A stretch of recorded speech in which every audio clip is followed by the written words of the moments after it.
Voilà, bonjour Monsieur Jaspers, enchanté de vous retrouver.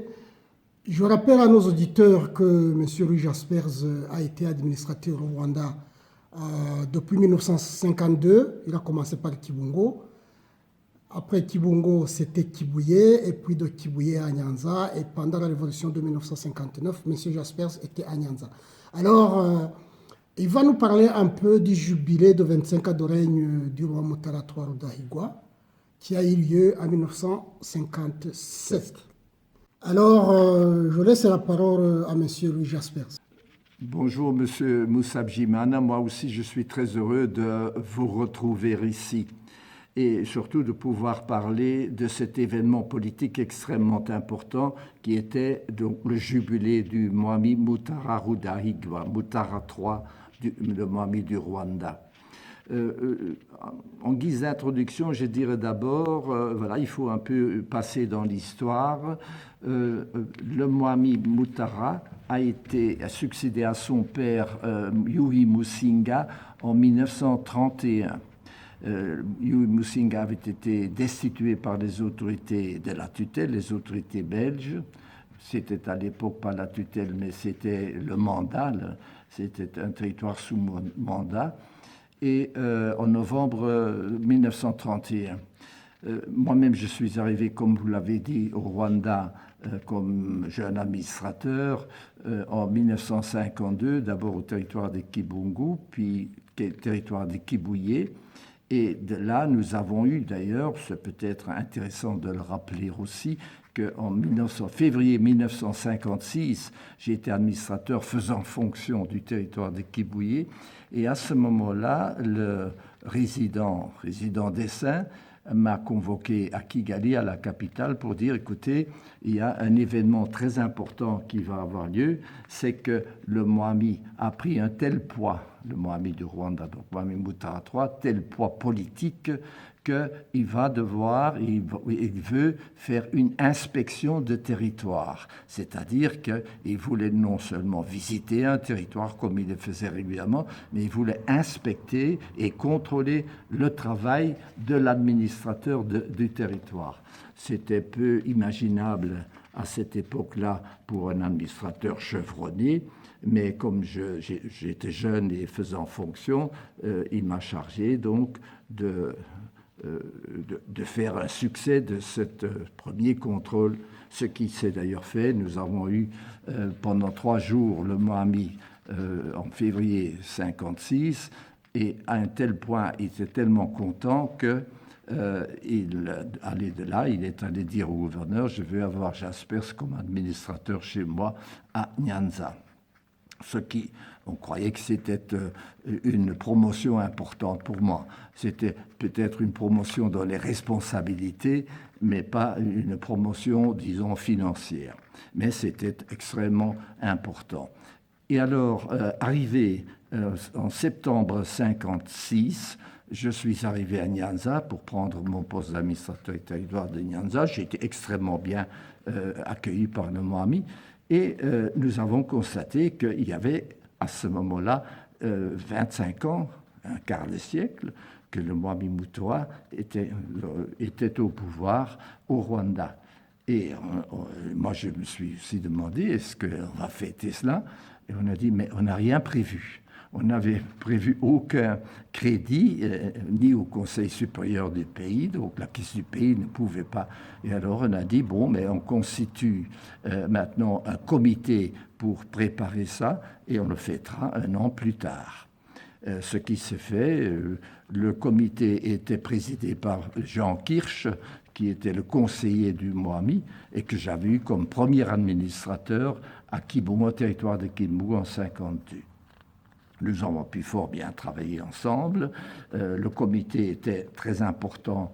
Je veux souligner qu'il n'y avait pas de Hutus dans le comité, c'était tous des Tutsis, c'était des fonctionnaires. Et ce qui m'avait frappé à ce moment-là déjà, c'était l'assurance des membres du comité. Il y avait donc plusieurs chefs, mais je dis aussi Biracha, etc.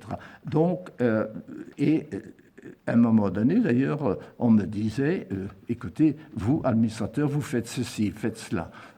j'en étais un peu vexé, mais enfin tout ça s'est passé et nous avons donc fort bien pu préparer ce jubilé d'Imoami qui a eu lieu à l'Ascension 1957 pendant 3 jours, le 29-30 juin et le lundi 1er juillet, 3 jours. Ce qui est important, donc ça a été donc une longue fête très formidable. Est-ce que pour nos auditeurs, on peut savoir les principaux chefs qui étaient les organisateurs de la fête de ce comité? Oui, il y avait tout d'abord, je dirais, Michel Cailloura, n'est-ce pas, qui était président du Conseil supérieur du pays. Il y avait Birassa. Mfisi, je pense, était là-bas aussi. Kimonyo du Mayaga, je dis ça comme ça, donc, mais pratiquement, ils étaient tous fort intéressés. Et il y avait aussi quelqu'un qui était assistant médical à Nyanza, à la clinique. Son nom m'échappe maintenant, mais lui était le secrétaire de ce comité de préparation. Alors, donc, on a préparé ça. Ce qui est important, et surtout par la suite, nous avons compris combien c'était important. Donc, le Moami avait après donc, les dispositions du 14 juillet 1952 qui réorganisaient le pays aussi politiquement, qui instituait des conseils, etc., le Moami prenait de plus en plus d'importance sur le plan, je dirais, politique. Et le Moami, à ce moment-là, c'est ce que je veux surtout souligner, avait fait inviter ou avait invité des souverains, des rois qui venaient d'au-delà des frontières, c'est-à-dire surtout 4 souverains de l'Ouganda. Il y avait tout d'abord, et le principal et le premier et le plus important, c'était le Kabaka du Buganda. Il y avait le Mugama du Taureau, il y avait le Mugama du Taureau. C'est le Mukama. Le Mukama du Taureau, le Mukama du Bunyoro, et il y avait l'Umugabe de l'Ankolé. Donc l'Ankolé, c'est le royaume qui était juste au-delà de la frontière donc rwandaise. Il y avait également un autre, mais ce n'était pas un souverain, c'était le Chabasinga du Busoga. Busoga, c'est la région de Jinja. Chabasinga, il y avait donc, mais il était souverain, mais plutôt, disons, président d'une région. Il n'était pas roi pour cela, mais les autres, donc, il y avait également le Moami des Bashi, mais je l'ai entrevu, il était venu, mais il n'a joué, à mon avis, pratiquement aucun rôle.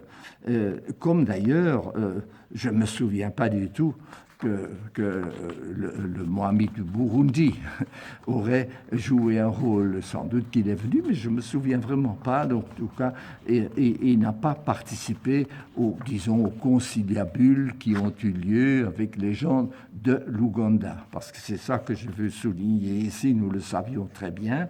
D'ailleurs, ces 4 souverains de l'Ouganda était accompagné d'une forte délégation de Banyarwanda qui travaillaient ou qui habitaient en Ouganda.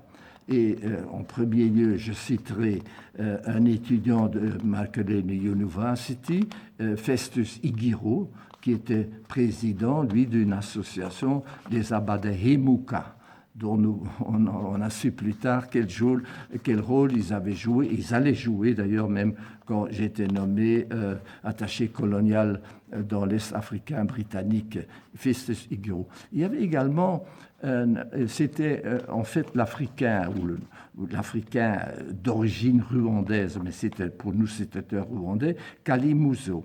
Et Kalimuzo, il avait parmi les Africains en Ouganda un des grades les plus élevés. Il était ADC, Assistant District Commissioner. Comme vous le savez, dans le territoire, dans le protectorat de l'Ouganda, il y avait des territoires comme chez nous, mais le chef des territoires européens était district commissioner. Tandis que chez nous, un district commissaire de district, c'était déjà un supérieur de plusieurs territoires. Mais voilà, bon. Donc, et d'ici Assistant District Commission, on dirait chez nous, administrateur territorial assistant au Rwanda, et qui joue un rôle extrêmement important et qui était très nationaliste. Et il y en avait tant d'autres, mais nous n'avons pas su. Et tout ça, ils ont participé aux festivités. Donc, et par la suite, nous avons, au moment même, nous savions par des indicateurs qu'on discutait beaucoup, éventuellement une espèce de collaboration. Je pense même que c'était plus que ça, c'était comme on avait pensé à une confédération du Rwanda avec les royaumes du Buganda. Je souligne encore, à ma connaissance, le Mwami du Burundi avait été tenu à l'écart de ces conciliabules. Mais, bon, je ne sais pas, sauf si c'était, mais en tout cas, on n'a pas su cela. Et ensuite, nous avons donc appris qu'il y avait des mouvements. Je veux souligner aussi qu'à aucun moment des Hutus, alors qu'on était déjà à 57, on était conscient qu'il y avait un problème Hutu-Tutsi, qu'il y avait déjà des aspirations des Hutus à des changements importants, ils n'ont été associés à ça. Mais le peuple était encore tellement sous l'emprise de l'Ibgami, du Mwami, du culte du Mwami, que bon, la fête a été ininterrompue et tout le monde a participé très largement aux festivités. Il y a eu un dîner, pardon, d'abord, je vais peut-être dire du côté belge, est venu d'abord, bien sûr, le vice-gouverneur général, M. Harwa, et son épouse sont venus, et il y avait surtout Pierre Ekmans, qui avait été donc, le gouverneur général du Congo belge et du Rwanda-Burundi, qui a été ministre par la suite et qui a été délégué aussi à l'ONU pour les territoires sous tutelle. Pierre Ekmans était un personnage extrêmement important et il a tenu à venir aussi parce que, je pense que c'était en 1942, il a été le parrain, quand le Mwami Mutara a été baptisé, il a été son parrain.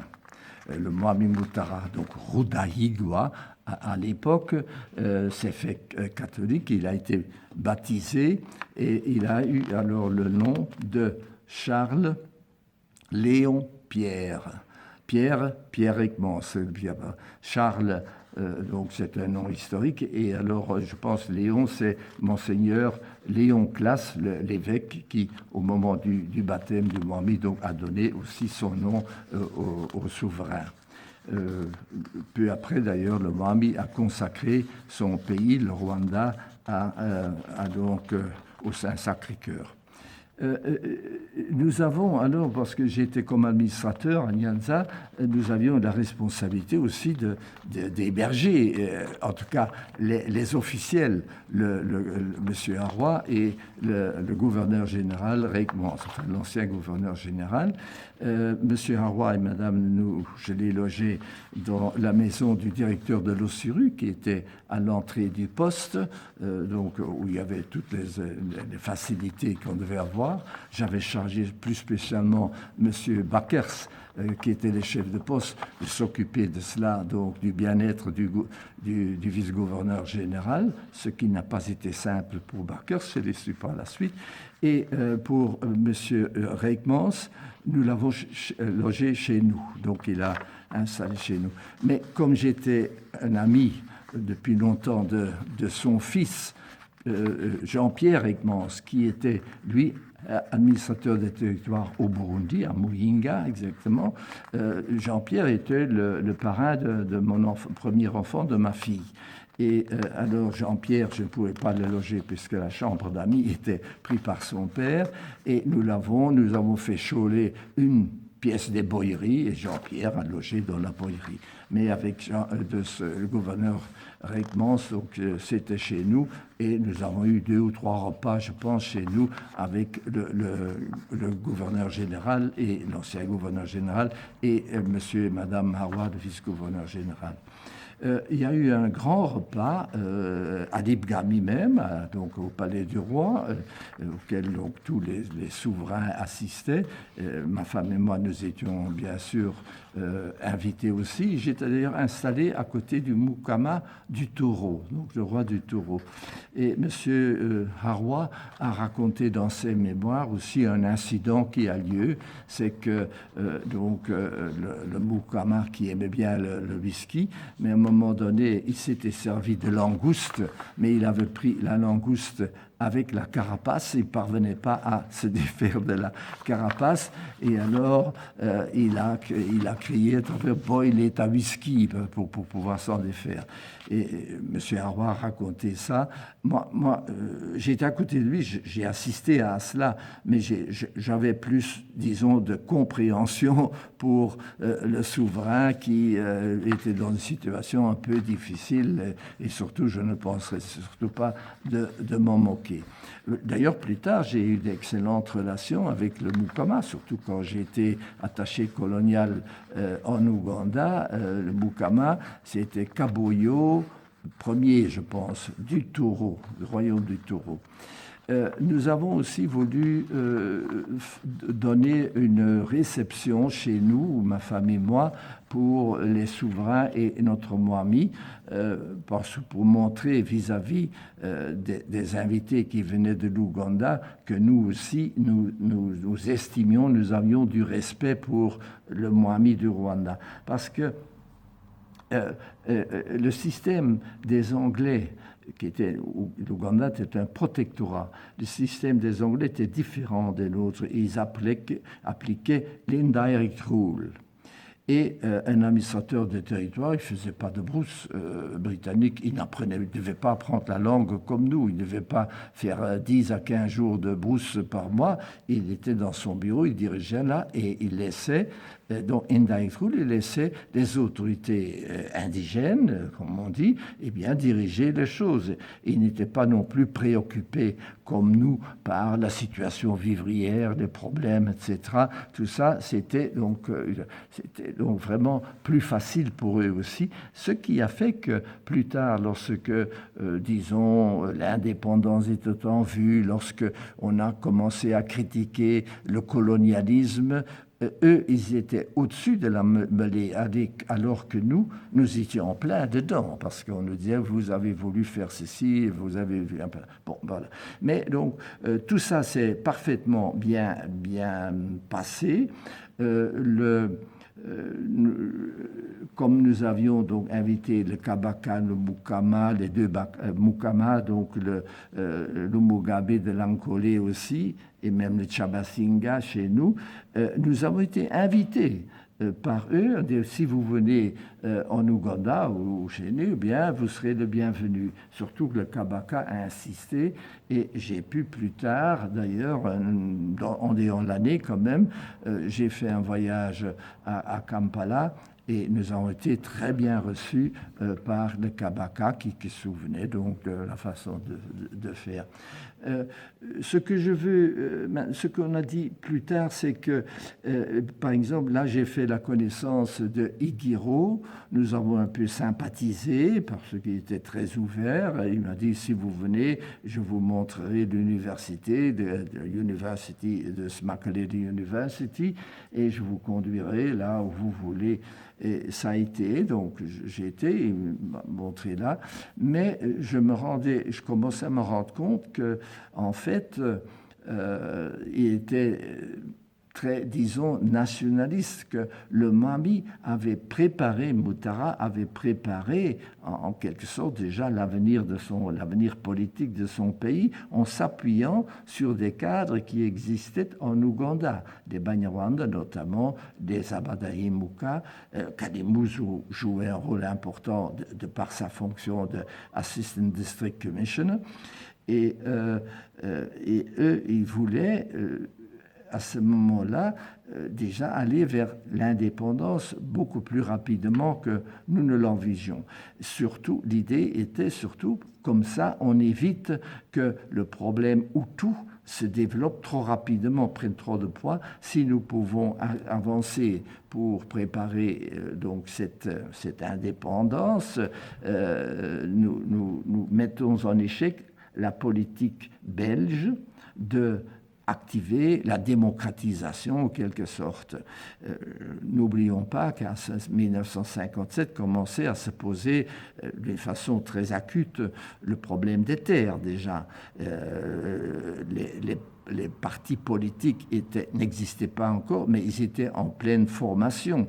Il y a eu donc en 1957 déjà donc, le manifeste des Bahutu qui avançait quand même des desiderata, des avenirs disons, de changement pour que l'élément Hutu du pays, qui était largement majoritaire, ait plus à dire pour les affaires du pays. Donc ils aient une place reconnue, ce qui a d'ailleurs été freiné par le Mwami. Nous le savons, ça je l'ai expliqué par ailleurs. Mais donc on discutait ferme. Il y avait aussi des gens qui étaient venus même de Belgique. Je pense que notamment M. Senagnoye, qui avait été président du tribunal du Mwami, qui était allé faire des études donc en Belgique pour juridique, etc., était là-bas aussi. Et nous savions que tout ça discutait ferme avec les Ougandais pour dire comment est-ce qu'on va faire pour l'avenir, une plus large coopération entre les pays. Je savais que, évidemment, là-dedans, le Mwami Mutara avait un rôle très important et en fait, dans sa conception, c'était à lui de prendre donc la présidence en quelque sorte, tandis que de l'autre côté, tout le monde admettait que le Kabaka était largement au-dessus des deux Mukama et de Lumugabe. Je ne sais pas si on dit Mukama ou Bakuma, mais enfin, le Mwami des deux Mwami, c'était lui le personnage principal et il le faisait sentir. Mais donc, il y a eu en quelque sorte cette compétition, ça n'a pas été tranché à ce moment-là. N'oubliez pas que déjà à ce moment-là, le Kabaka avait été avait été pas destitué, mais enfin oui, il avait les Anglais, le roi du Bouganda l'avait donc fait quitter son pays, il l'avait mis en résidence surveillée quelque chose, mais sa position était très forte parce qu'il y avait déjà le parti pro-Kabaka qui était Kabaka Yeka, qui s'appelait comme ça, qui avait fait de sorte que les Anglais ont dû accepter qu'il revienne de son exil et qu'il prenne pleinement donc, sa position comme roi du Bouganda et même, plus tard d'ailleurs, il est devenu président de la fédération ougandaise, en quelque sorte, de l'Ouganda, pendant une courte période. Mais donc, lui avait une politique nettement britannique pour dire nous allons vers l'indépendance. Il en voulait aux Britanniques. Et les Britanniques savaient très bien que c'était extrêmement compliqué d'arriver à un accord avec lui, surtout que le Kabaka Yeka était un parti assez violent. Voilà donc. Oui, mais, monsieur Jaspers, oui. Je voudrais vous interrompre un peu. Donc, ces conciliabules qui ont eu lieu lors de ce jubilé, donc entre le Mwami Mutara, et le Kabaka, les Baganwa, les Mukama du Bouganda. Aujourd'hui, il y a une tendance qui voudrait qu'il y ait une sorte de formation en gestation de l'Empire Hutu-Tutsi. Est-ce qu'on peut dire que cette idée de l'Empire Hutu-Tutsi date déjà de cette période? L'exigence de l'existence ou l'Empire Hutu-Tutsi qui est en train de germer actuellement dans les esprits des gens. Est-ce qu'on peut dire que cet Empire Hutu-Tutsi dont on parle aujourd'hui daterait de cette époque? C'est possible. Moi, je ne peux pas répondre là. Pour nous, je dois dire, pour nous, tout ça, c'était nouveau aussi. Nous entendions dire ceci ou cela. Mais ce que je peux dire, effectivement, c'est que cet empire ou bien cet État fédéral ou confédéral même, que ça regardait le Rwanda et l'Ouganda. Donc, aucunement le Burundi n'était associé à cela. Donc là, donc ça, on pourrait dire à ce moment-là, oui, c'était donc Hima plutôt. Aussi, je l'ai laissé entendre, à mon avis, c'est que même le Mwami Debashi, qui était venu donc du Congo, n'a joué aucun rôle, à ma connaissance. Il ne participait pas à cela. Donc, en fait, il ne comptait pas. Et donc, on pourrait dire, oui, c'est peut-être que la reconstituer ou constituer le pays ou un empire Hima, c'est possible. Je ne peux pas le dire, mais moi, je n'ai aucun élément pour dire certainement pas. Ce que je voudrais ajouter, c'est que je pense que ce qu'on a su très peu, c'est qu'il y avait par contre, comme si je dis le Burundi ne participe pas au Mwambutsa, le Mwami Mwambutsa ne participe pas, ce qui a été, je pense, prouvé par la suite, c'est que par contre, il y avait le grand chef Baranyanka qui était un peu opposant à Mwambutsa, n'est-ce pas?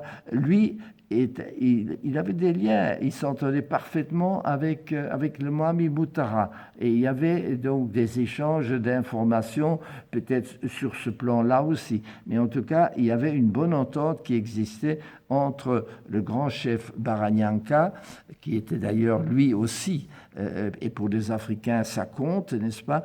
Pierre Baranyanka était aussi filleul du même gouverneur général, Pierre Ekmans, comme Pierre Mutara, donc comme le Mwami. Et ça, c'est un élément qui compte aussi dans l'esprit des Africains.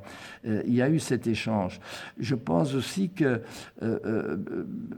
Bwanakweli, qui avait été, comme vous le savez, un opposant du Mwami, et le Mwami a voulu donc sa destitution, Mwami Mutara a voulu sa destitution, ce qui a été bloqué par l'autorité de la tutelle, mais donc, il a dû quitter sa province du Kabegali et il a été nommé alors en province du Rusigny Itabiré en remplacement du chef Fundi destitué pour la tutelle a voulu le sauver et donc le Mwami Mutara donc a accepté cette formule et Bwanakweli s'entendait parfaitement également il y avait des échanges avec le chef Pierre Baranyanka. J'ai encore une autre question. Donc le roi Mutara fêtait ses 25 ans de règne. Mais il y avait son père qui était mort, qui était décédé au Congo. Est-ce qu'il n'a jamais cherché à savoir où était sa dépouille mortelle? Je ne sais pas, je ne peux pas répondre, je ne sais pas. Ce que je sais, c'est que donc Mutara avait 21 ans quand il est devenu Mwami, en 1931, il avait 21 ans, donc il était de 1910. Sa mère, Kankazi, donc la reine-mère Kankazi, Lumugabekazi Kankazi, régnait, soi-disant, au départ quand même avec lui, suivant donc la tradition, mais Mutara a eu soin, quand il était Mwami, de payer une pension relativement importante à son père, donc pour l'entretenir, et il a aidé aussi les jeunes frères, donc les jeunes enfants de Musinga. Pendant des années, Mutara donc a Maintenant, plus que cela, je ne sais pas si on a trouvé les restes de Musinga, je ne sais pas. Peut-être un peu souligner pourquoi est-ce que Musinga a été destitué en 1931 pour que son fils, donc Rudahigwa, puisse lui succéder. Je pense que c'est parce que Musinga, évidemment, était un roi, un Mwami traditionnel, qui était surtout entré aussi, qui n'avait pas accepté que son pouvoir de vie et de mort lui a été enlevé, presque un peu par les Allemands déjà, mais surtout par l'administration belge. Il n'admettait pas, il continuait les intrigues, mais surtout aussi, il était en conflit avec l'Église. Et l'Église catholique était extrêmement importante au Rwanda à ce moment-là. Et c'est donc Monseigneur Classe, l'évêque, qui a aussi donc dit, donc demandé qu'il soit destitué, mais qui aussi on a indiqué que le fils Rudahigwa ferait un excellent Mwami. Et à ce moment-là, d'ailleurs, il y a peut-être un aspect des choses qu'on ne connaît pas assez. Rudahigwa avait 21 ans, il avait une épouse, mais il voulait devenir, mais il n'avait pas d'enfant. Et alors, il voulait devenir chrétien. Et c'est Monseigneur Classe qui a bloqué l'affaire en disant, écoutez, s'il est roi, il n'a pas d'enfant, il voudra avoir il doit avoir des enfants, il doit avoir un successeur, et s'il n'a pas de successeur avec cette femme-ci, il prendra une autre pour avoir un successeur. Donc nous savons que, donc tant qu'il n'a pas des enfants, à ce moment-là, il vaut mieux qu'il ne devienne pas chrétien pour qu'on puisse assurer, dans des règles normales, donc la succession qui est des enfants. Alors, mais en 1942, ce n'était plus, disons, tenable de bloquer l'affaire, et donc il a pu être catholique à ce moment-là. Et il a épousé donc une jeune Rosalie Gikanda, mais avec Gikanda, il n'a pas eu, c'était son grand malheur, il n'a pas eu d'enfant non plus, tandis que sa première épouse, dans un deuxième mariage, elle a eu plusieurs enfants. Ça a été un peu le drame du Mwami d'ailleurs, jusque pratiquement à sa mort. Je ne sais pas s'il faut... les festivités ont été donc 25 ans de règne ont été grandioses. Donc à Nyanza, c'est les fêtes populaires, mais elles ont donc comme arrière-fond je dirais ces conciliabules, ces discussions pour préparer déjà l'avenir. Et c'est de là qu'on a su que le Mwami prenait de plus en plus de poids. Peut-être un peu revenir sur 56, quand il est venu chez moi, février 56, donc la première inspection du Mwami d'un territoire. Ça s'est parfaitement déroulé chez nous. Le Mwami était très, très sérieux, il était surtout très, très, je dirais, convivial. Est-ce que le Mwami parlait français ? Très bien, il parlait très bien le français. La reine un peu moins, mais elle se débrouillait un peu, mais le Mwami Mutara parlait très très bien, parfaitement le français. Oui. Donc là, il avait une très bonne formation et était d'ailleurs fort bien éduqué, il faut le dire. Mais j'ai encore une autre question. Je sais que lors du Conseil supérieur du pays, le roi Mutara justement a nié le problème Hutu-Tutsi. C'est exactement comme ce qui se passe aujourd'hui avec Paul Kagame. Nier qu'il n'existe ni Hutu ni Tutsi. Est-ce que si Mutara n'avait pas réagi en ce moment comme ça, vous pensez que ça aurait changé le cours des choses, des événements, l'histoire du Rwanda aurait changé, aurait pris un cours différent que nous connaissons aujourd'hui? À mon avis, oui. Donc là, je vais revenir. Donc j'ai écrit quelque part. Donc je m'entendais parfaitement avec le Mwami. Il était très, très, très content de la façon dans laquelle nous avons travaillé. Peut-être un moment revenir justement ce que j'allais faire sur février 56, la première inspection du Mwami du territoire de Kibuye, où nous avons eu des discussions. Et moi, j'avais comme principe les autorités indigènes, donc les sous-chefs essentiellement, mais aussi les chefs, les juges, etc., donc une administration, disons, nouvelle et moderne. Et c'était extrêmement difficile. Mais nous essayons de le faire. Je contrôlais les sous-chefs. Et territoire de Kibouyi, à ce moment-là, nous avions 4 chefs de province et nous avions 36 ou 38 sous-chefs. C'est un petit territoire de 150 000 habitants. Et j'avais contrôlé mes sous-chefs, je dis on doit les former, mais ceux qui ne peuvent pas suivre, qui ne veulent pas suivre, qui ne connaissent pas, voilà, on doit les changer, on doit soit les mettre à la retraite ou les destituer s'ils ne veulent vraiment pas changer. Et, les 4 chefs Bilassa étaient le plus important. Pardon, les 4... Parmi ces chefs, Bilassa était le plus important. Non, je parle de Kibouye. Birassa était un territoire de Nyanza, donc ça c'était pas un Kibouye. Le plus important, peut-être disons à ce moment-là, déjà Boanakweri, parce que Boanakweri était nommé à la place de Fundi. Fundi, le fils de Rwagataraka, le grand chef, etc. Mais Fundi ne convenait pas, donc on ne voulait rien changer, etc.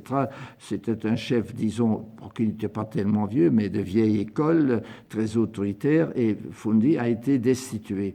Et donc c'est Boanakweri. Peut-être que Boanakweri était le plus important. Il y avait également, peut-être Moutere-Gelou du Nyantango, parce que donc le deuxième c'était Moutere-Gelou Nyantango, et qui avait épousé la sœur du Mwami. Moutere-Gelou Alexandre. Oui, c'est ça. Oui, je pense que c'est... Oui. Donc, il avait la réputation qu'il pouvait faire de magnifiques discours et il était très éloquent. Mais justement, je reviendrai donc sur Moutere-Gelou aussi, parce que j'allais raconter ça en parlant des sous-chefs. Moutere-Gelou, donc Nyantango, il y avait Boanakweri, donc dans le Roussinier et Tabiré, il y avait évidemment Bwishaza Servumba, fils de Seruki Inkware, qui était un des grands des Birou, qui était un Umiru, qui était très important aussi auprès du Mwami. Et donc, il y avait le Boudaha, mais le Boudaha de Montan encore a été fusionné avec le Nyantango. Il y avait le chef de la famille des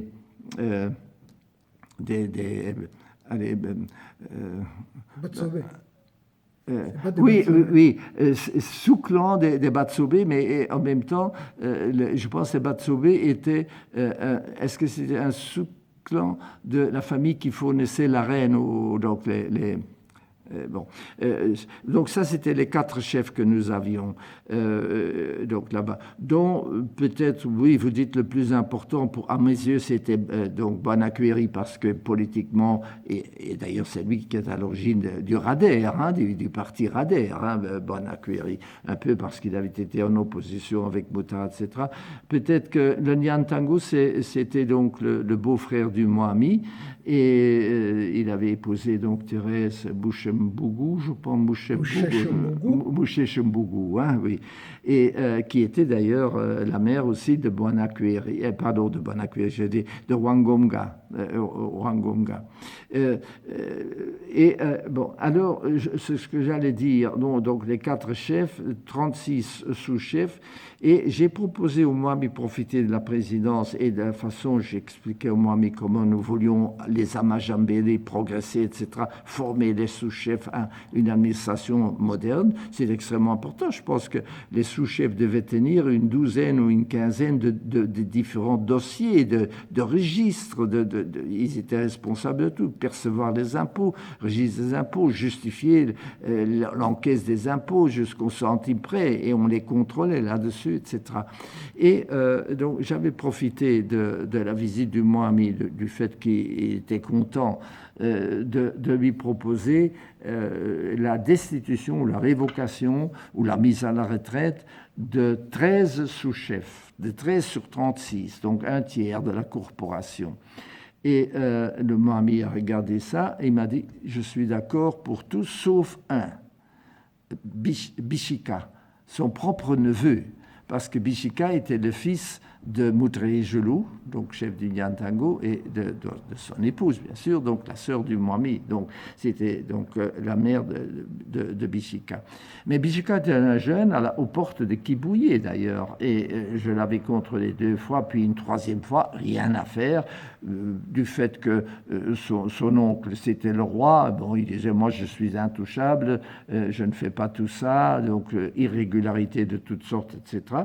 Et je l'avais, mais le Mwami m'a dit, bon, je suis d'accord pour les 12, vous l'avez justifié, mais je vais d'abord parler au chef pour vous dire que définitivement je suis d'accord. Mais le 13e, là, Bishika, non, c'est quand même mon neveu, ça je ne peux pas le faire. Et alors il a examiné, il traitait avec les chefs, j'étais pas présent bien sûr, parce qu'il y avait des conciliabules le soir aussi, et la veille du départ, il est resté 3 jours, donc nous avons discuté, il a dit, bon, je suis d'accord, les chefs sont d'accord aussi, vous avez bien fait bon, voilà. Mais Bishika, alors je lui ai dit, écoutez, Mwami, même pour Bishika, je voudrais quand même que vous convoquiez son père, le chef Moutré Gelou. Évidemment, les 4 chefs étaient devant la porte, ils attendaient. Donc, alors que moi, j'ai discuté avec le Mwami, et je dis, voulez-vous convoquer le chef Moutré Gelou? On a invité, et alors j'ai dit, Moutré Gelou, dites au Mwami ce que je vous ai dit au sujet de votre fils. Et alors, donc, il a dit au Mwami, oui, Mwami, c'est vrai, l'administrateur m'a convoqué un jour pour dire, écoutez, votre fils ne veut rien entendre, il ne veut pas changer, faites quelque chose, utilisez votre autorité de père pour qu'il change, parce que ça ne peut pas continuer comme ça. Et alors, eh bien, j'ai échoué, et moi-même, je n'ai pas pu obtenir. Et voilà, grandeur du Mwami, il a dit, je destitue Bishika, donc à ce moment-là. Donc, je dois dire que pour moi, c'était énorme d'avoir obtenu donc ça du Mwami, mais l'honneur revient au Mwami, c'est pas à moi. Donc, mon mérite. Mais le Mwami a eu ce courage de dire non, moi, je dirige comme il le faut donc le pays. C'est ce que je voulais souligner. Et donc, peut-être que ça aussi, ça a aidé à ce que le Mwami est allé dire plus tard, je veux que cette politique soit appliquée. Donc, il est vrai aussi que nous avions un excellent esprit à Kibouye, nous chantions ensemble, donc, ma femme avait créé le cercle des épouses. Oui, non, là il y avait des Hutukazi quand même aussi, 1 ou 2 je pense, mais il y avait une douzaine d'épouses de sous-chefs, du personnel du territoire, des commis et tout ça. Parlez-moi un peu de l'Udahigwa et de la gestion du problème Hutu-Tutsi. Oui, là c'est évidemment beaucoup plus délicat et difficile. Et d'ailleurs, j'ai un cas pratique, je l'ai écrit quelque part. Je m'entendais parfaitement avec le Mwami, mais donc il y avait quand même des difficultés. Et un jour, je reçois donc instruction du résident. J'étais administrateur Nyanza, je m'entends parfaitement. J'avais dit, dès que j'avais été nommé à Nyanza, j'ai été voir le Mwami, bien sûr. Ma première visite officielle, c'était chez le Mwami. Ensuite, j'ai été voir la reine-mère. Et ensuite, j'ai été voir l'évêque, Monseigneur Pérodin Kapgaï. C'était donc, disons, des personnalités donc, qu'il fallait donc, auxquelles il fallait saluer et tout ça, et admettre donc leur importance donc pour mon travail. Et alors, avec le Mwami Saleh, je lui avais dit, Mwami, parce que lui, il m'avait dit, quand j'arrivais, il dit, Monsieur Jaspers, vous êtes le plus jeune administrateur, vous avez le territoire le plus important du Rwanda, ici, Nyanza, un territoire de 1 demi-million d'habitants, avec 8 chefs de province. Mais c'est grâce à moi. Hein. Alors je lui dis, oui, Mwami, je vous en remercie, mais je ne suis pas heureux. Et je lui dis, parce que c'était comme ça. Comment vous n'êtes pas? Mais j'ai dit non, parce que Kibouye, nous avions un excellent esprit. Et j'étais très heureux, donc il n'y avait pas de problème de race, etc. Mais enfin, tout ça, on avançait. Et on m'a toujours dit que tous les administrateurs chevronnés qui étaient à Nyanza, ils ont tous fini par bagarre avec eux. Et moi, je ne veux pas de bagarre avec vous, je ne peux pas me le permettre. Je commence mon travail et ma carrière. Il a dit, oh, tout ça c'est exagéré, mais voilà ce que vous allez faire. Eh bien, nous allons faire un accord, vous et moi. Quand je fais quelque chose qui ne vous convient pas, qui ne vous plaît pas, ou que vous pensez, n'allez pas derrière mon dos dire au gouverneur, il a fait ceci et cela.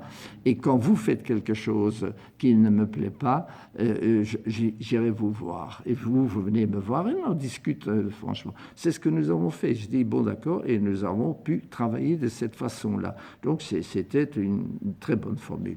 Disons que ça a été respecté de part et d'autre pour 90%, pour 90%, comme on dit.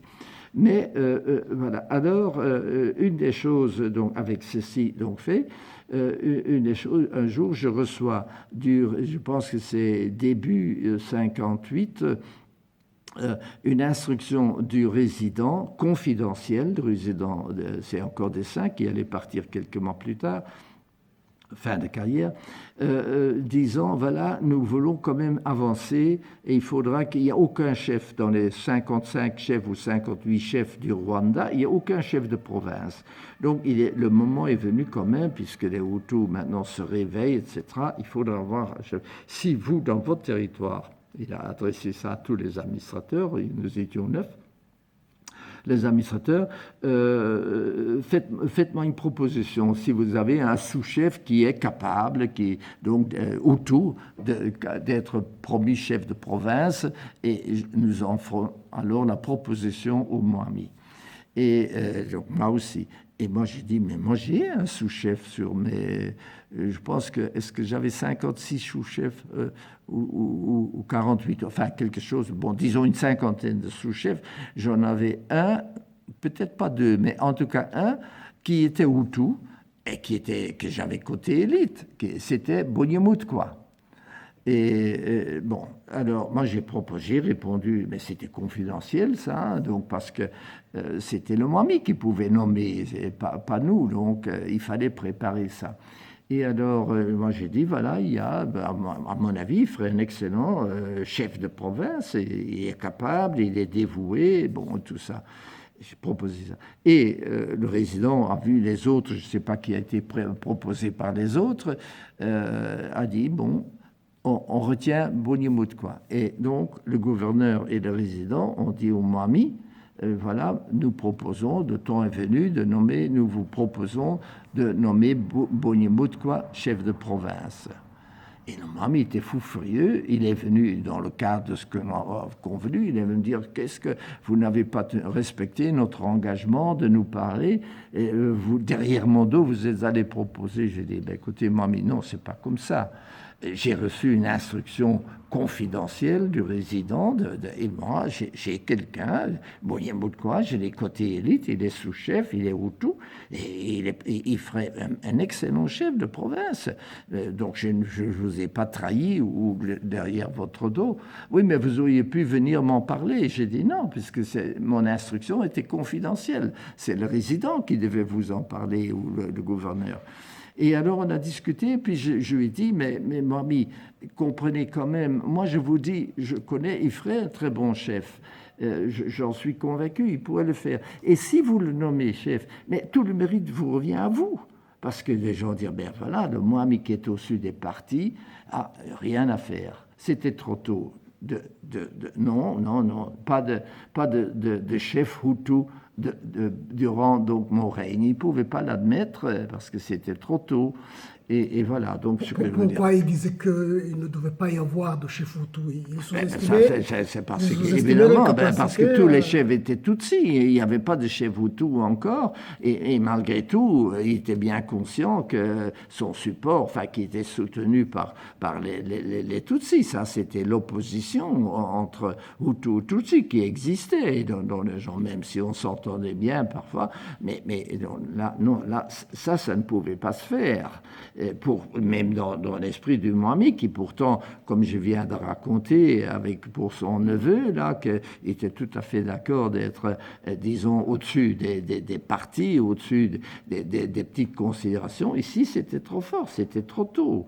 Mais là, je vous dirais, alors un autre exemple que j'ai eu à Kibouye, quand pour la visite du Moami, ou plus tard, quand pour la première fois nous avons organisé le mariage de mon secrétaire rwandais, Tutsi bien sûr, avec une jeune femme, nous avons fait la fête du mariage chez moi. Ma femme et moi, on a organisé ça, une réception, etc. Et là, j'avais demandé... Comment il s'appelle votre secrétaire? C'était Philippe Routaï-Siré, Philibert Routaï-Siré. Et d'ailleurs, plus tard, il a été Philibert. Bon, ça, c'est une histoire peut-être dramatique. Je raconterai ensuite peut-être Philibert, donc l'histoire. Mais voilà. Et alors, je dis, nous avions le cercle des évolués, qui était un cercle qui marchait très bien. Il y avait Hutu Tutsi dedans. Et j'ai dit au président Simon Munyekazi, qui était commis en chef du territoire, Tutsi bien sûr, qui était président, j'ai dit, Simon, faites-moi la liste des personnes qui doivent être invitées chez moi pour la réception que j'organise avec ma femme, pour le mariage. Et alors, bon, ça dure, mais j'ai dit, Simon, bon. Et alors, finalement, j'ai dit, mais Simon, où est cette liste? Il était ennuyé, et alors il me donne la liste, mais je regarde, mais j'ai dit, mais il y a un tel qui n'est pas dedans. Ah non, monsieur, c'est pas possible. Mais je dis, pourquoi? Mais il est Hutu. Je dis, comment Hutu? Mais il est membre du cercle. Oui, mais il est Hutu. Alors je dis, mais c'est bon, c'est pas possible. Non, dit-il. Mais vous ne voyez quand même pas que ma femme, Tutsika, ne peut quand même pas se mettre à côté de la Hutu quasi pour être reçue chez vous. Ça, c'était la réaction à ce moment-là. Mais j'ai dit, Simon, si votre femme ne veut pas venir, elle ne viendra pas. Mais en tout cas, moi, j'invite la Hutu quasi. Et alors, la réception. Mais vous voyez, donc ceci, ça se passe en 56 ou 50, oui, en 56, parce que fin 56, je suis muté à... Ça, c'est à Kibouye. Et donc, vous voyez, donc, c'était dans la mentalité. Pourtant, des gens ouverts, très compétents, mais ça, c'était... Trop tôt, c'était en train de se faire. Moi, j'ai beaucoup d'admiration et j'ai parfaitement travaillé avec les Tutsis comme avec les Hutus, et surtout les Hutus. Mais ça, je dois dire, c'était comme ça. C'était prématuré dans leur esprit. Mais après, donc, ils sont venus. Hein, donc, même Madame Munyekazi est venue chez moi aussi. Donc, mais vous voyez, donc, ça existait. Donc, c'est un peu une indication de ce qui se passe maintenant. Rapidement, pour revenir alors, Philibert Routaï-Siré, qui était un excellent secrétaire, et après, il a été nommé sous-chef, mais sur ma proposition. Et il a été un très bon sous-chef, mais en territoire de Astrida. Et s'est marié, donc voilà, on a fait. Et il a eu son premier enfant était un garçon. Moi, je ne sais pas, je ne suis pas son parrain, mais il a prénommé Louis Routaï-Siré, donc peut-être en souvenir de moi. En tout cas, Philibert m'a envoyé un petit mot pour dire j'ai eu un fils et nous l'avons nommé Louis. J'en étais très, très heureux et très flatté. Maintenant, triste chose de ce Philibert, avec les événements alors, de 59, la révolte Hutu, la répression par les Tutsis, Philibert était dans la chefferie de Mbanda. Mbanda, donc le grand chef Mbanda, et ils sont allés, était la sous-chef, je pense, la sous-chefferie en bordure du Burundi, et c'est Philibert comme sous-chef sur ordre et avec Mbanda peut-être, je ne sais pas. En tout cas, ils sont allés au-delà au Burundi, aller tuer un Hutu, un leader Hutu. Qui avait belgé Kanyaruka. Qui avait hébergé le petit frère d'auditeur. Voilà, donc Kanyeruka, et Philibert a été condamné à je ne sais combien d'années. Et triste affaire, parce que je l'avais bien connu et estimé, donc là. Et un jour, j'étais à Kigali, mais à ce moment-là, j'étais adjoint, ou assistant du résident du Rwanda à Kigali, mais je passe à Nyanza. Et qu'est-ce que je vois? Philibert, entre deux policiers, venait d'être condamné, il était muté, ou il était conduit à la prison je pense, de Kigali. Je ne sais même, en tout cas, Philibert, et il me reconnaît, moi je le reconnais, il s'arrache des deux policiers, il vient et se met à mes genoux et dit « Sauvez-moi, sauvez-moi ». Mais j'ai dit, Philibert, mais je n'ai rien fait. Mais j'ai dit, Philibert, vous avez été condamné, donc là, la preuve, je ne suis pas. Et il pleurait, et bon, j'ai dit, écoutez, acceptez votre punition, mais je ne pouvais rien faire. C'est une histoire qui m'est restée très fière, parce qu'il pleurait comme j'ai dit, comme un fils qui était donc rejeté par son père ou quelque chose comme ça. Enfin, tradition. Moi, je retiens de cela surtout donc ce problème Hutu-Tutsi, enfin, qui était réel, et tout le monde en a souffert. Mais lui aussi, ça c'est parce que, sous pression du Moami Kigeri et surtout de l'entourage du Moami, donc, eux, ils étaient obligés, Philibert sans doute aussi, de participer à la répression des Hutus. Donc ça, c'était une caste qui se sentait en danger, définitivement. Là, peut-être pour revenir alors... Mais avant revenons sur le Kibuye. Vous avez écrit dans votre livre qu'Anastase Makuza a été votre stagiaire, encore jeune. Oui. Quel homme était-il? Comment vous pouvez le qualifier? Comment il a atterri chez vous? Ah oui, bon, voilà. Il est arrivé, donc en 55, j'avais donc 3 ans, j'avais fait 3 ans, en avril 55, 3 ans au Rwanda, et je suis parti de Kibuye pour 6 mois de congé de reconstitution, comme on disait. Et alors, en octobre 56, après mes 6 mois, je suis revenu et j'ai été nommé, je suis retourné à Kibuye parce que Robert Régnier, l'administrateur, allait partir à son tour en congé et j'allais devenir l'administrateur faisant fonction de Kibuye, donc fin 55. Et j'ai trouvé là qu'entre-temps, pendant ces 6 mois, était venu le premier universitaire Hutu du Rwanda, Athanase Makuza. Anastase Makuza. Il avait fait ses études à l'Ovanium. Beaucoup plus tard, je serai nommé administrateur général de l'Ovanium et je me suis informé sur donc Anastase Makuza, et celui qui avait été son professeur m'avait dit oui, j'étais un excellent élément, très intelligent, très travailleur, mais tellement pro-Moami, donc comme étudiant. Donc je reviens et nous trouvons là comme commis-chef Makuza. Et nous sommes partis ensemble. Il préparait une thèse sur les juridictions du Rwanda. D'ailleurs, plus tard, il sera ministre de la Justice, si je ne me trompe. Et ensemble, on a discuté. J'ai appris énormément de lui, mais il était largement accepté par tout le monde. Il est d'ailleurs devenu président du Cercle des évolués.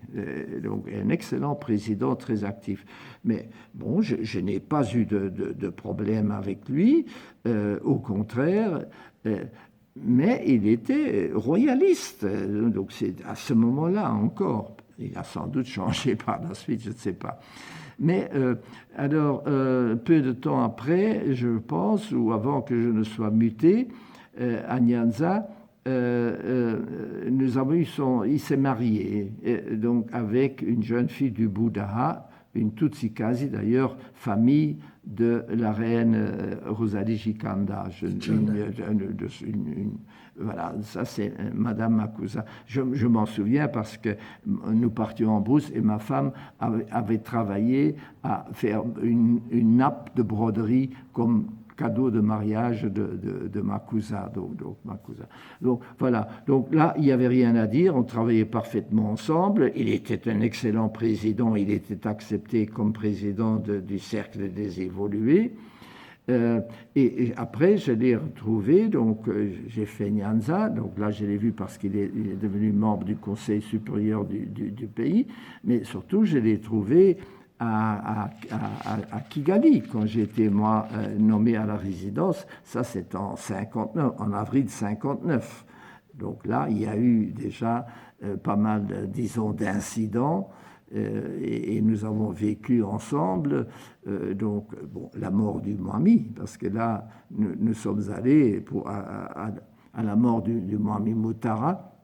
Le résident m'a envoyé avec le résident adjoint à Nyanza pour organiser les obsèques du Mwami et tout. Et Makuza était avec nous dans la voiture de Robert Régnier, le résident, et nous avons discuté ensemble qui va être Mwami, etc. Donc ça, là, ça c'est Makuza. Makuza est devenu alors membre du RADER. Il était membre du RADER. Je rappelle, à Kibuye, il y avait Bonakueri, il y avait Serevumba, les deux grands chefs qui étaient donc RADER. Bonakueri était fondateur du parti RADER, qui était un parti modéré dans ce sens, qui acceptait les Hutus, au contraire, qui les attirait aussi, mais qui disait quand même, bon, on doit travailler ensemble, mais l'idée était quand même, c'était donc des Tutsis, bon, qui étaient les principaux, disons, dirigeants, mais ils acceptaient donc tout. Et Makuza plus tard, ça j'ai entendu quand il est venu dire à Robert Régnier, parce que Robert Régnier était administrateur de Kibuye, et c'est lui qui a encouragé la création aussi du RADER, en disant, bon, ça c'est un parti qui est pour les deux, donc races, ou les deux, ceux qui travaillent ensemble, qui voulaient l'indépendance, mais beaucoup plus tard, en accord avec les Belges, lentement, on va préparer ça, etc. Et au-dessus disons, des Hutus, Tutsis, etc. Mais Makuza, alors, est allé dire à la fin à Robert Régnier, écoutez, moi j'ai été RADER, mais je ne peux pas, mais la pression de Kayibanda est tellement forte, je dois passer de mon côté, enfin chez mes gens à moi, je dois passer donc chez le Parlement Hutu plutôt, donc c'est ce qu'il a fait. Voilà. Donc, Makuza, je n'ai que de bons souvenirs. Nous nous sommes fort bien entendus. Il a travaillé sa thèse sur les juridictions indigènes. Et plus tard, quand moi j'ai été nommé, ça c'est aussi en 59, inspecteur des juridictions des tribunaux indigènes, je me suis appuyé sur Makuza, les connaissances de Makuza aussi. Il est mort malheureusement, plus tard il a eu un accident, on a dit que c'était un attentat, je ne sais pas. Mais ce que je sais, un soir je suis allé, là c'était déjà en plein dans le mouvement Hutu, Tutsi, etc. J'allais chez lui, on avait dû placer à Kigali, on a placé, il y avait un policier, mais il avait tellement peur qu'il ne nous fait même pas ouvrir le soir. Et j'ai dit, mais c'est moi, Jaspers. Et alors, bon, là, il a laissé, il dit, oui, mais enfin, ma vie est en danger, je suis menacé. Il avait eu très peur. Voilà. Oui. Ok, je vous remercie. Je crois qu'on va peut-être, à moins que vous auriez quelque chose à ajouter, de dernière minute. Peut-être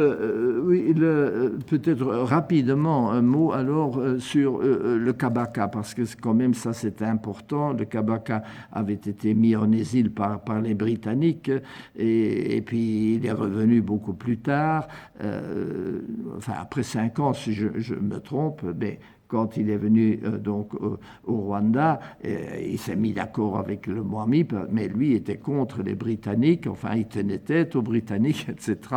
Et donc on savait que... Et alors il m'avait invité à aller, si vous venez en Ouganda, venez nous dire bonjour. Le Mukama du Taureau m'avait dit la même chose, et le Mugabe aussi de l'Ankolé. J'ai revu l'Ankolé, le Mugabe de l'Ankolé, donc quand j'étais attaché colonial, et que nous avions déjà pas mal de réfugiés rwandais en Ouganda, j'ai été voir le Mugabe, et qui m'a reçu avec son premier ministre, et j'ai dit, ben, écoutez, vous avez ici des réfugiés. Il dit, oui, mais enfin, vous savez, la frontière est là, ils viennent avec leur bétail, il y a peut-être des maladies dans le bétail, ils vont infecter. Non, il faut qu'ils partent, on ne peut pas les garder. Donc ça, c'était l'attitude de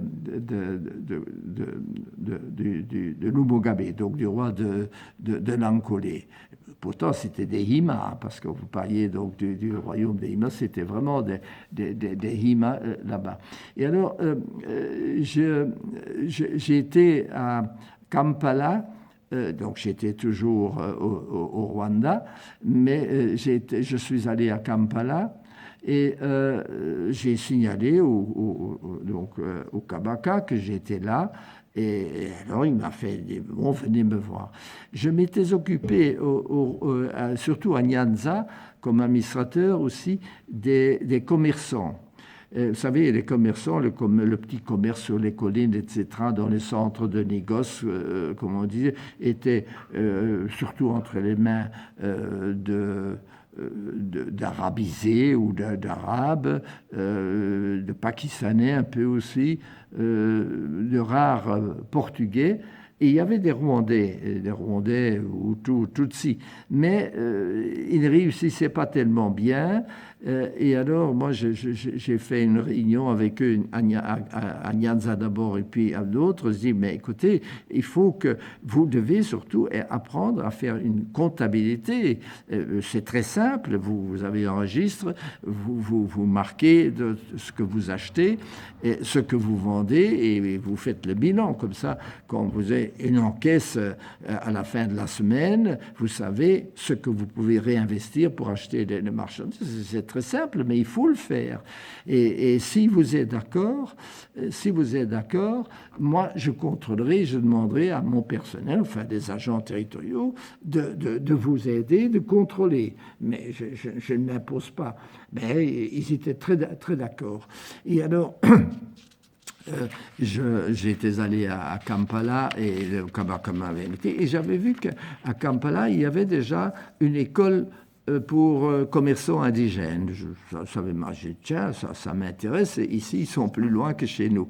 Et j'avais dit au Kabaka, tiens, Your Highness, Votre Altesse, j'ai vu ça, est-ce que vous pouvez m'aider? Je pourrais avoir des informations là-dessus pour utiliser ça au Rwanda. Et il m'a dit, oui, très bien, ben, écoutez, demain, vous allez là, et il y a quelqu'un de chez moi qui vient vous chercher à votre hôtel et vous conduit là-bas. Ça s'est passé, et j'ai reçu de la documentation que j'ai pris avec moi pour appliquer au Rwanda, aux commerçants au Rwanda.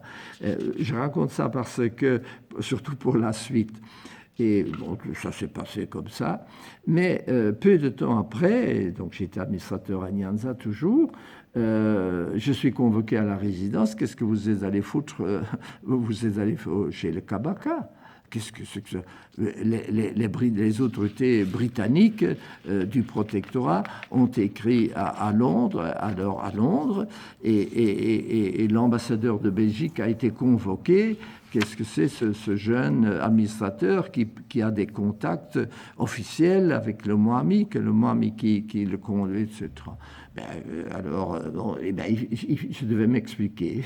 Et alors, j'ai simplement expliqué, voilà ce que s'est passé. Le Kabaka, je l'avais reçu chez moi, donc au jubilé du Mwami. Il m'a invité, si jamais vous venez me voir. J'ai été fait, puis il m'a aidé. Alors, pour ça, c'est pour la bonne cause. C'est pour... Et, alors, le résident a dit, vous avez bien fait, mais enfin, je vais devoir expliquer ça à Bruxelles, au ministère des Affaires étrangères, enfin, d'abord au gouverneur général. Le gouverneur général devait au ministère des Affaires étrangères, donc à Londres, etc.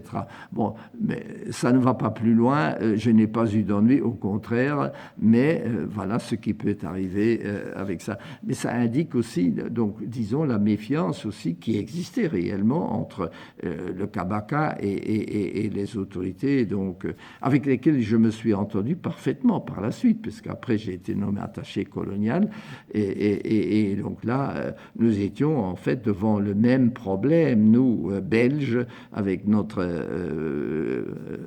problème au Rwanda, la décolonisation, et les Britanniques là-bas. Voilà. Je pense que nous avons fait le tour. Est-ce qu'il y avait d'autres questions? Peut-être une autre question? Non, ça va, je vous remercie. S'il y a une question, je vous recontacte. Oui, peut-être une chose, puisque ça me revient maintenant.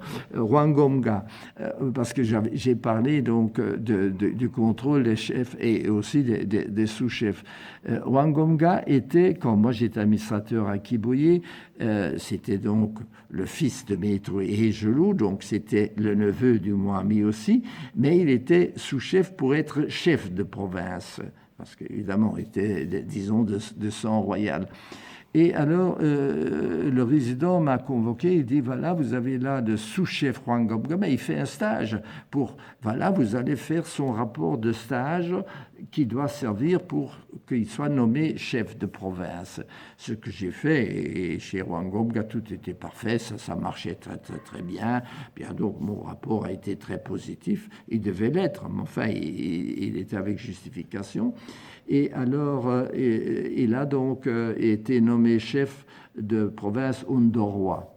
Je l'ai revu plusieurs fois quand moi j'étais à la résidence à Kigali en 59 et au moment des tensions, tout ça aussi, il a été parmi les 3 chefs qui à un moment donné ont été, disons, destitués ou on a demandé qu'ils donnent leur démission parce qu'ils avaient eu des responsabilités dans les événements, ils avaient une attitude contre la tutelle et la politique de la tutelle qui était trop, à leur avis, pour les Hutus et pas tous.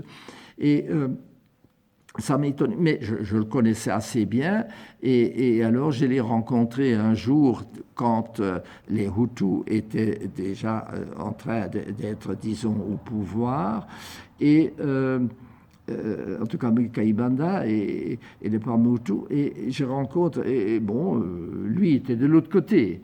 Mais il m'a dit, vous savez, je ne suis pas d'accord avec votre politique, votre démocratie, mais vous amenez maintenant les Tutsis au pouvoir, pardon, les Hutus au pouvoir.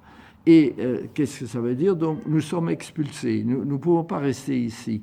Mais sachez une chose, monsieur l'administrateur, disait-il, sachez une chose, ils nous poussent dehors maintenant, et vous suivrez. Les Hutus ils vont vous pousser dehors aussi, vous suivrez. Avez ça bien en tête. Bon, c'était sa réaction. Bon, c'est un peu de dépit, etc. Mais bon, il n'était pas, disons, contre moi. Au contraire, il n'y avait pas de haine.